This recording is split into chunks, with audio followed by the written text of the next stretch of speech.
ఈరోజు బుధవారం మే 7వ తారీఖున ఆంధ్రప్రదేశ్ హైకోర్టు చీఫ్ జస్టిస్ గారి ముందు నేను ప్రవీణ్ పగడాల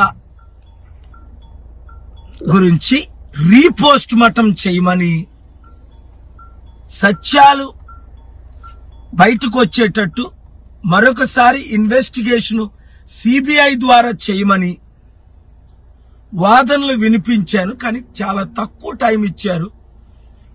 మరలా జూన్ 17వ తారీఖు పోస్ట్ చేశారు. నేనన్నా, సార్ అప్పటికి దుమ్ములు తప్ప ఏముండవు, ఇప్పుడు జరిగిన ఇన్వెస్టిగేషన్ కరెక్ట్ గా జరగలేదని, పోస్ట్ మార్టం ద్వారా 18 గాయాలు ఉన్నాయని, అనేక విషయాలు నేను గత 2 సార్లు, ఇది 3వసారి నేను చెప్పినప్పటికీ అనేక కేసుల్లో వారు బిజీగా ఉండి, పాపం ఢిల్లీ నుంచి చిదంబరం గారని ఫార్మర్ హోమ్ మినిస్టర్ వస్తే ఆయన ఒక్క కేసు పబ్లిక్ ఇంట్రెస్ట్ లిటిగేషన్ కాకపోయినప్పటికీ 2 గంటల 15 నిమిషాలు విన్నారు.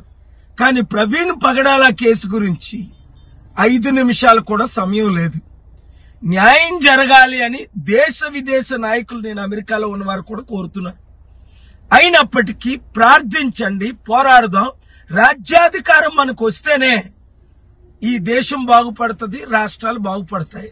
నేను ఇప్పుడు అనంతపూర్ వెళ్తున్నాను. రేపు ఉదయం 10:30 గంటలకు అనంతపూర్ ప్రెస్ క్లబ్ లో ప్రెస్ మీట్ లైవ్ ఇవ్వండి. ఆర్డిటి అనే ఒక పెద్ద సంస్థ, మంచి సంస్థ మూసేసి దాని 1000 కోట్ల ప్రాపర్టీస్, రాయలసీమ అంతా వారు ఎన్నో మంచి కార్యాలు చేశారు. దాని కొరకు న్యాయం చేయడానికి నేను పోరాడుతున్నాను.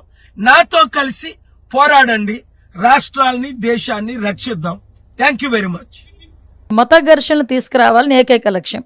దానికి ఏం చేశారంటే పాపం పాస్టర్ ప్రవీణ్ పగడాల గారిని ఏదో రకంగా ఓన్ చేసుకుందామని చెప్పి ప్రయత్నం చేసి వాళ్ళ తాలూకా కొంతమంది మనుషుల్ని పాస్టర్గా క్రియేట్ చేసుకొని రకరకాలుగా వాళ్ళ మీద ఎంత అంటే, ఒక పాస్టర్ నోట్ నుంచి కొన్ని పదాలు మనం వినలేమండి, వినం ఎట్టి పరిస్థితుల్లోని కూడా. అటువంటిది మేము పాస్టర్ ముసుగులో కొంతమంది బయటకు వచ్చి నోటికి వచ్చినట్టు మాట్లాడారు. అయినా కూడా గవర్నమెంట్ చాలా నెమ్మదిగా ఉండి ఇట్టి పరిస్థితుల్లోని సమయం కోల్పోకుండా పోలీస్ డిపార్ట్మెంట్ వాళ్ళు కానీ మేము కానీ చాలా బ్యాలెన్స్డ్కి వెళ్ళాం. ఈ మధ్యకాలంలో జరిగిన సంఘటనలు మీకు తెలిసే ఉంటుంది. నరసన్నపేటలోని ఒక టెంపుల్ మీద వెళ్ళి జీసస్ వర్డ్స్ రాయించారు, ఒక చర్చ్ దగ్గరికి వెళ్ళి జై శ్రీరామ్ అని రాయించారు. అంటే ఇలాంటి సంఘటనలు చూస్తుండేటప్పుడు ఏదో విధంగా మత కల్లోహాలు తీసుకురావాలి, ఇక్కడ లా అండ్ ఆర్డర్ ఇష్యూస్ని క్రియేట్ చేయాలి అన్న ఒక దృక్పథం అన్నది చాలా క్లియర్గా కనిపిస్తుంది. ఇది నేను చాలా సందర్భాల్లో చెప్తానండి. ఒక క్రిమినల్ పాలిటిక్స్లో ఉంటే ఎటువంటి సంఘటనలు జరుగుతాయో అవే సంఘటనలు ఇప్పుడు వాళ్ళు చేయడానికి రెడీ అవుతున్నారు. బట్ మేమందరం చాలా ఫర్మ్గా ఉన్నామండి. ఎట్టి పరిస్థితుల్లోనే అటువంటి వాళ్ళు ఊహించుకొని ఏదో చేద్దాం అనుకున్నా కూడా చేసే పరిస్థితి అయితే ఉండదు. మేమందరం కూడా చాలా అలర్ట్గా ఉన్నాం.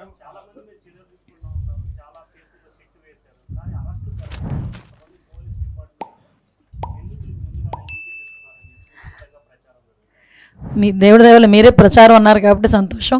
నిజంగా నేను అలాగని చెప్పి మీరు అన్నదాన్ని నేను కాదు అని చెప్పట్లేదు. ఎక్కడో అక్కడ కొన్ని మూలాలు అయితే ఉంటాయి. ఇప్పుడు మ్యాక్సిమం అంతా ప్రక్షాళన జరిగింది.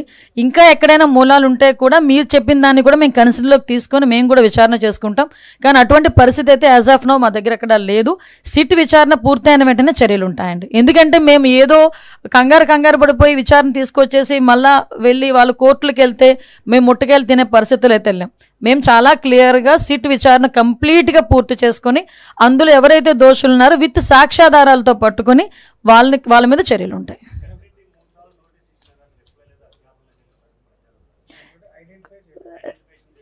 సార్ అది సిట్ చర్యలు దర్యాప్తు జరుపుతుంది.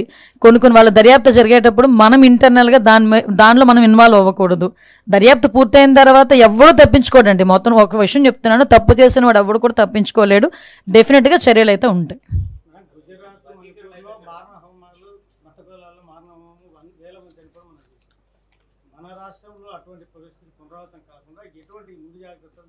సార్ ఎట్టి పరిస్థితుల్లోనే అటువంటి జరగవండి.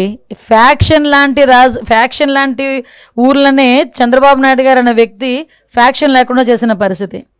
నక్సలైట్స్ అలాంటి వాళ్ళు ఫుల్ ఫ్లెజ్డ్గా ఉన్న సిచ్యువేషన్ని కూడా కామ్ డౌన్ చేసిన పరిస్థితి. అటువంటి వ్యక్తి ఈరోజు మత ఘర్షణలు అని చెప్పి అంటే ఎవరో ఇంటెన్షనల్గా చేయాలి అనుకుంటే మేమే ఈరోజు మీకు చెప్తున్నాం, ఇద్దరు ముగ్గురులా ప్రయత్నం చేశారు, మేము తిప్పుకొట్టుకున్నామని. మా దగ్గర పోలీస్ వ్యవస్థ అంత బలమైన వ్యవస్థ ఉంది.